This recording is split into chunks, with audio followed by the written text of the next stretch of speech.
I'm Ashton Addison from EventChain for Investment Pitch Media and the Crypto Coin Show. And today on Blockchain Interviews, we have Bryan Gross, the Network Steward of ICHI. Bryan, welcome to the show, and thank you so much for taking the time to be here today.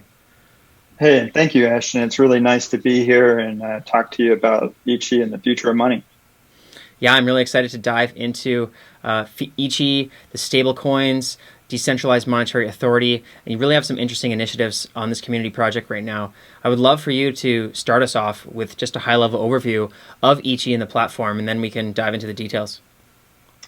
Yes, so ICHI is decentralized financial infrastructure. It says I'm a network steward. I'm not the CEO or founder. I was an early member of the community. But our vision is to give people complete freedom over how they spend, save, and otherwise use their money. We really see it as completing the vision of the Bitcoin white paper. Mm-hmm. Wow. Well, that's very high level, and that sounds like an ambitious goal, but I know that your team has set out a great foundation so far. I was reading into the platform and that how it seems like it's primarily dealing with stablecoins. If you're looking at saving and spending, obviously the stability is going to be one of those major factors. Maybe you can dive into some of the details surrounding, into stablecoins and how exactly the platform is going to solve those problems. Yeah, we actually saw three major blockers. One was price stability. I mean, when you look at the cost to really doing real business with money, you have to have stability against expenses, especially the price of labor or goods. You have to be able to run a P&L. You run a business, you understand that. But that isn't enough. You can have stability and you're just as good as the money you already have. You also need to be able to fund adoption. You need to be able to provide a better value, better interest when people are saving, but more and better discounts when spending. And ICHI has a model that allows any community to create a stablecoin, but that same community can also grow a treasury of assets that can fund this adoption. And then last but not least, it is important to be compliant operationally with the rules around the world. And AML laws are important, KYC laws are important, and when you redeem an ICHI stablecoin, you're left with a fiat-backed stablecoin that already has those licenses. Mm-hmm. So it really solves all three of those problems. But yeah, it starts with stability. Definitely. And you mentioned being a network steward of the project. It really is a community-based project, and the project itself is really going for that decentralized model as much as it can. And part of that is the creation of the Decentralized Monetary Authority. Can you talk more about that DMA and what that means for the project and how that changes the way that people issue stablecoins and use the platform? Yeah, and most importantly, it is we used to say business to business system, but in this case, it's like a DAO to DAO system. The ICHI DAO does not have a stablecoin. Like we're the one stablecoin project that never bothered to make our own stablecoin. Every stablecoin that comes into existence using the ICHI smart contracts on Ethereum is owned by another community. And every single one of those stablecoins represents a vote on what to do with that stablecoin's treasury. Now, what ICHI did do is put together the contracts that make this fast. So a community can go from not having a stablecoin and not having a treasury and not having governance over these types of things to having it within hours. So something that which really that didn't exist before. I mean, stablecoins, there have been over 200 stablecoin projects the last 2 years alone.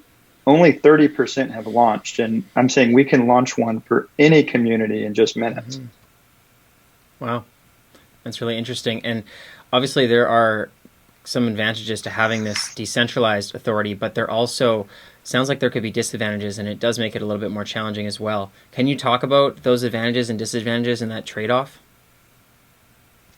Yeah, so which disadvantages? Well, are there disadvantages of it's a little bit tougher to have a decentralized monetary authority that's governing the platform rather than a centralized issuance. And there's a little bit of differences there. And it'd be great if you could elaborate on that. Yeah, I mean, I think anytime you have a single entity or person in charge of something, it is simpler.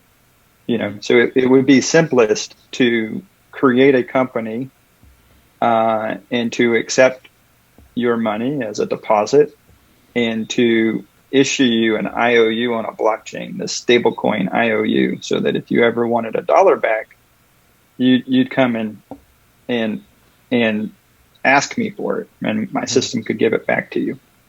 That is technically simpler, but that is also the exact same thing as a bank, which defeats the whole point of blockchain or decentralization or crypto.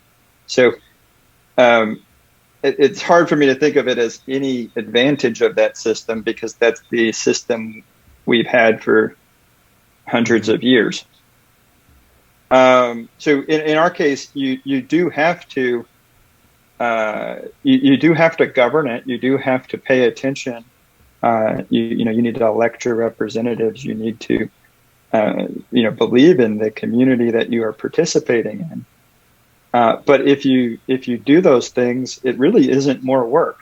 All of these communities need to manage code. They need to manage treasury funds. This is just like moving the funds from your left pocket to your right pocket. It's no more complex to hold my money in my right pocket than in my left pocket. It's just a different pocket. Yeah, definitely. And so back to the platform usage, just of being able to create stablecoins. Obviously, coin is only good as, to have value if there's others accepting it and actually having a network value and a means of exchange for it. And I know that the ICHI platform has already partnered with some different exchanges and service providers to help grow that network. Can you talk about some of the major partners that the ICHI platform has already partnered with? Yeah, so we the model is dependent upon automated exchanges. So just like not being a stablecoin, ICHI isn't an exchange either. But it couldn't have been built prior to these really deep liquidity pools we've seen in DeFi since last summer. So those deep liquidity pools on automated exchanges allow the communities their decisions to rebalance or invest. They really enable the community to execute those votes without having to create an account at Binance or something. So we have reached out to all of the top decentralized exchanges, and we have some level of relationship. Again, it varies by exchange, where that exchange is directly supporting our project with 5 out of 6. And by the way, the 6th one we're working on, we're going to get all of them. Beyond that, we have a few projects that launched with ICHI their own stablecoin during our, proof of concept period. And we have more projects that are scheduled to launch as ICHI version 2 comes out in just a couple of weeks. Definitely. And I was just going to ask you about ICHI version 2. Can you give a little synopsis for the viewers of, ICHI version 1 is live, you have a few partners, you're working on ICHI version 2. What does that upgrade look like, and what's going to change and evolve throughout the platform as V2 is released? Yeah, so with version 1, given that there was no team cut, no investor sale, no pre-sale or anything like that, it had to launch with a very limited budget. And honestly, less money than you really need to do these things. So a lot of people volunteered their time and energy and resources to get it done. But if you're not embarrassed by your version 1 when you're launching version 2, you're probably not doing version 2 right. So what we've been able to do since proving the model in November is we went back and we hired some of the top coders in the industry to rewrite the contracts. That took several months. We got those contracts audited by QuantStamp and solidified.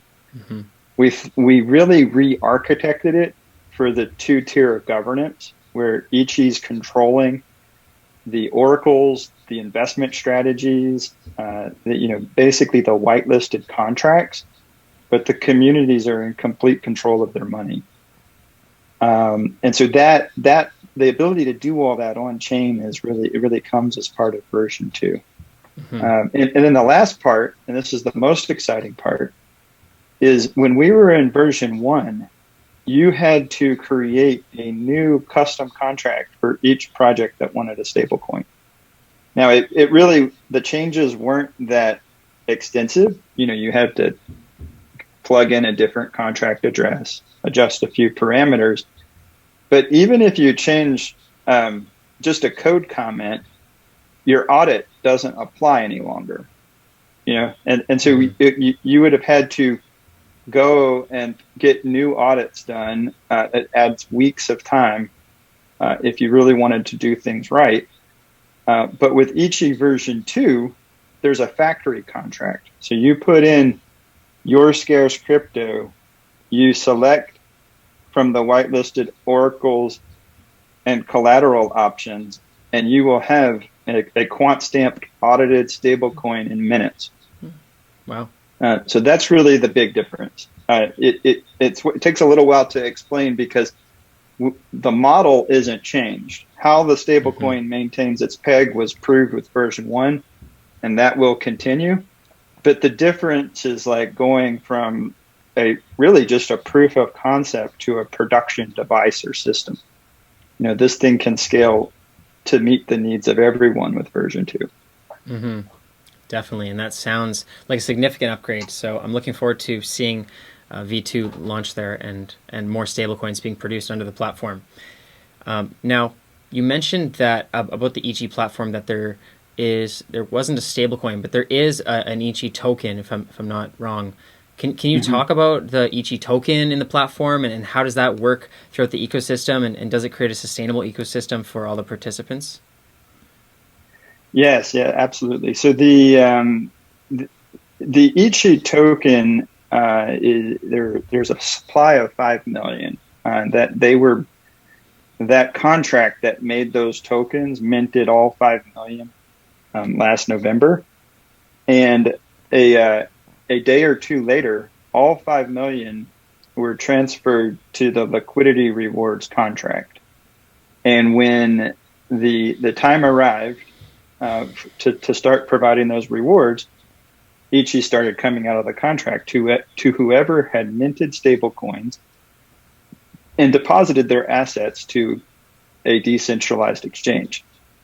So that means that all the people who got ICHI from that very first day till now understood the system, participated in it, and provided liquidity to it at a minimum. And we felt that was important because we really wanted people who understood the system to govern it. And ICHI is a governance token. When you provide liquidity to those pools, the ICHI in those pools can be used to vote on all matters of governance, right? And so ICHI that's just sitting on a centralized exchange or sitting in a wallet not doing anything doesn't get a vote, doesn't get any governance rewards because it doesn't get a vote. But the ICHI that's put to use in the system, governing it, making decisions, otherwise supporting the system, gets a vote and gets rewards. That's really interesting. Similarly, just so that it is emission based, so just so it doesn't run out of ICHI, the emission rate is cut in half, a halving, if you will, just like Bitcoin halvings. But instead of Bitcoin, we knew we weren't smart enough to decide when the halving should occur far in advance. So the ICHI voters just decide when the next one will occur. So one happened 2-3 weeks ago. And whenever the community decides it's wise to vote on the next one, somebody will put forward a proposal, and all of the ICHI that's in these liquidity pools that's being put to work across DeFi will vote on when the next halving occurs, and it's token weighted. So every single vote will influence the timing of it, even if it's just by a few seconds. Very interesting, and I do like that only the active participants are allowed to have a vote, and if the tokens are just sitting there on an exchange, it doesn't really do much for the network. So you shouldn't really have a say in the network. So that's really interesting, Bryan. Now we are running short on time, but I do want to take a look at the platform way down the road, 5+ years down the road. What do you see as one of the key factors to success in the widespread adoption of ICHI, issuance of stablecoins, and the Decentralized Monetary Authority?